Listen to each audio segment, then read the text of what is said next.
Hello, my name is Elliot Gu. I'm editor of Personal Finance.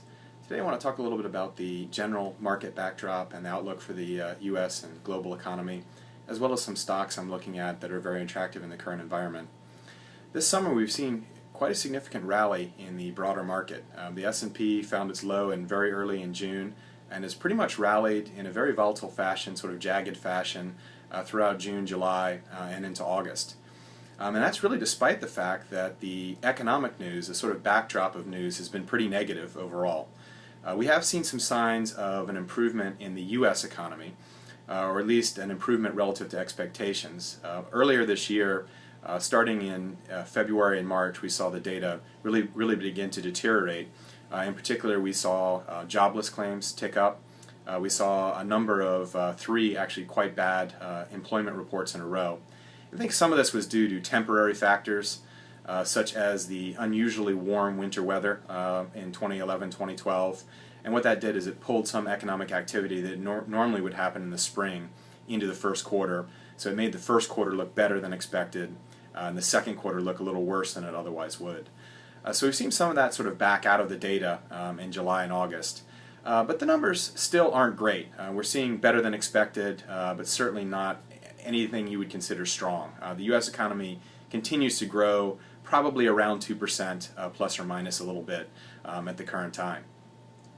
Another problem we've seen in the U.S. is earnings. Second quarter earnings season was really the weakest we've seen in a couple of years. On the bottom line, profits and earnings, about 75% of companies in the S&P 500 beat expectations. And that's pretty much in line with what we saw in the first quarter and most of 2011. The problem is really on the top line, the revenue line. What we saw there is that as much as 60% or close to 60% of all S&P 500 companies actually missed their revenue number.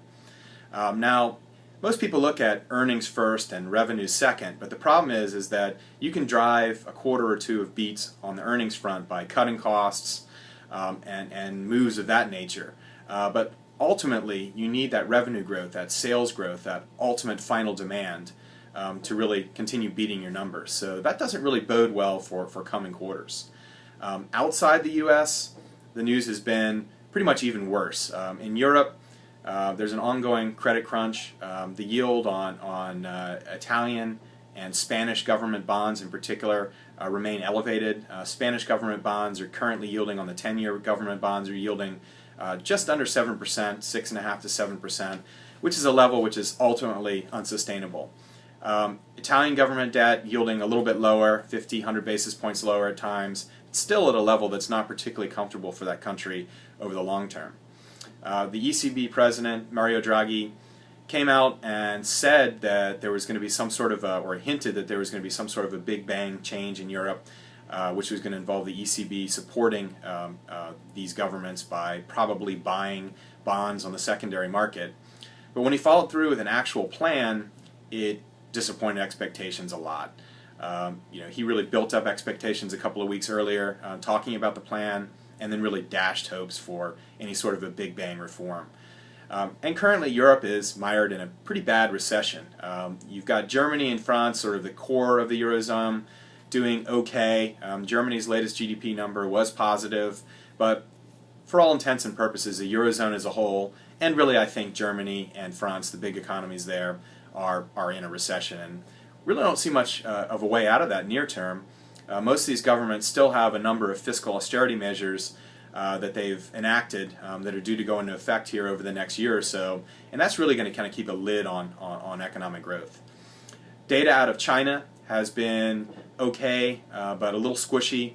And really the reason that we've seen the stock market there rally at much over the summer is hints that the government might do more stimulus, which I think they will, in the form of additional cuts to reserve requirements for banks, probably some additional cuts to the interest rate, and quite possibly some fiscal spending, some infrastructure project spending to kind of goose up the economy there. But generally speaking, the Chinese economy has slowed. I don't think it's likely to slow much more. In fact, I think it's likely to pick up in the back half of the year. But right now, we haven't seen too much evidence of that. The numbers there are still pretty weak. Outside of the raw economic data, there are also a number of issues on the horizon. Probably the one that's gotten the most attention is the 2013 fiscal cliff in the United States. Basically, this would be primarily the so-called Bush tax cuts, which, if you remember, 2 years ago were given a 2-year extension. Those are due to expire at the end of 2012, meaning that tax rates are going up in early 2013. The other issue relates to the debt ceiling debates in the summer of 2011. Basically, they put into place some automatic spending cuts, a lot of them in defense, that are due to go into effect on January 1st, provided that nothing changes, no laws enacted between now and then to change that. That actually looks pretty unlikely, given the fact that we have a presidential election coming up in November, and regardless of who wins, we have a lame duck Congress session in the final couple of months of the year. So it's unlikely you're going to see a grand compromise between Democrats and Republicans. Again, the most likely scenario is some form of split government, and it's unlikely you're going to see a compromise before the end of the year. That fiscal cliff could account for as much as 4% of U.S. GDP. It's the largest fiscal contraction since World War II. And if it all goes into effect, which I do think is unlikely, I think ultimately there will be a compromise, that would certainly put the U.S. into recession. If any of it goes into effect, obviously it's going to slow growth, and the U.S. is already growing at sort of a paltry 1.5% to 2.5% growth rate, and I don't see much upside for that. So despite this sort of negative backdrop in terms of the economy and some of these potential negatives out there, like the European credit crisis and the U.S. fiscal cliff, the market has continued to sort of levitate. And I think some of that summer rally is just driven by the fact that there's not a whole lot of volume out there. Since June, we really haven't seen very impressive volume statistics. A lot of the big money, the senior traders, are go on holiday, particularly in August, and tend to come back in September. So even though the market's pretty strong right now, I am a little worried about what's going to happen in September, October, which are always volatile months for stocks. And I think this year could be particularly bad. Once these senior traders come back, volume picks up again, and everybody starts to react to the inconsistency of a market near its 2012 highs, even as economic backdrop and the data out of Europe is just not looking good. So how do we play the current environment? Well, one of the things I've been focusing on all year is focusing on more defensive plays and stocks that offer yields. And one of my favorite parts of the market right now is what I call the new Nifty 50. And I have an article coming up on personal finance about this.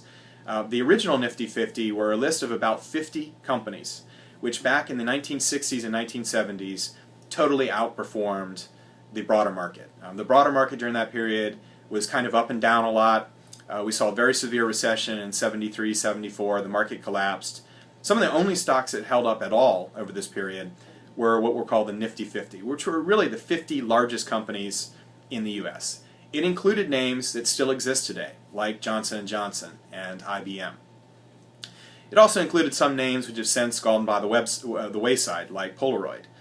But these companies generally outperformed because investors were looking for defense. They were looking for earning stability. And where do you find that? You tend to find that in mega caps, very large cap companies. They tend to offer higher than average dividend yields, greater than average earning stability, simply because their businesses are so well diversified both geographically and according to what they do. A company like IBM is involved in hardware, services, etc. We're seeing the exact same thing happen today. After several years in which small caps outperform large caps, over the last year and a half, that's totally shifted. And the difference has become more dramatic here in 2012. In particular, so far this year, the 50 largest companies in the S&P 500, the companies I call the new Nifty 50, are up about 18%, compared to a broader market only up 11%, and small caps up less than 10%. And I think you're going to continue to see this. These stocks tend to be less volatile than the broader market, and so investors looking to dip their toes back in the water and take advantage of a strong stock market, but still have reservations about things like the fiscal cliff, are going to go into these more defensive names, these large cap Nifty 50 names first. So what are a few examples of companies in this group? Well, one company is Intel, symbol INTC, trades on the NASDAQ, the world's largest semiconductor company. Most people think of it as a personal computer play, and they are dominant there. You remember the old advertisements, Intel Inside, and the sort of Windows Intel personal computer became the industry standard. Nowadays, though, probably the more exciting part of their business, certainly a higher margin part of their business, is their processors that they provide for servers. And this is a fast-growing market because of mainly the cloud. The cloud being basically the ability to share files over the internet, be able to store files on the internet and access them from any PC connected to the internet. Because of the growth in the use of cloud, providing software or other computing power via the internet, the world needs a lot more servers. You need servers to do that. And therefore, growth in server demand is a lot stronger than growth in PC demand or personal computer demand. They actually have a dominant market share in servers as well, about 95% of the global market. They have a new line of processors there, which are very popular with this for this cloud architecture. And their margins there are actually more than 50%, which is considerably higher than in PCs. Another area where they're doing very well is Ultrabooks. Ultrabooks are very powerful but very portable laptop computers, notebook computers. We've seen a big marketing push behind these this year. Probably the best known is the MacBook Air, which is Apple. They do make chips for that. But Hewlett-Packard, Dell, and a number of other major manufacturers have also had big pushes behind their Ultrabooks. These processors have lower power consumption, generate less heat than the chips they would use in, say, a desktop PC, also carry higher margins for Intel. A couple other companies in this group. One is Johnson & Johnson, symbol J&J. They had an Alzheimer's medication that had some bad data come out about it. Johnson & Johnson was down about 1.5%.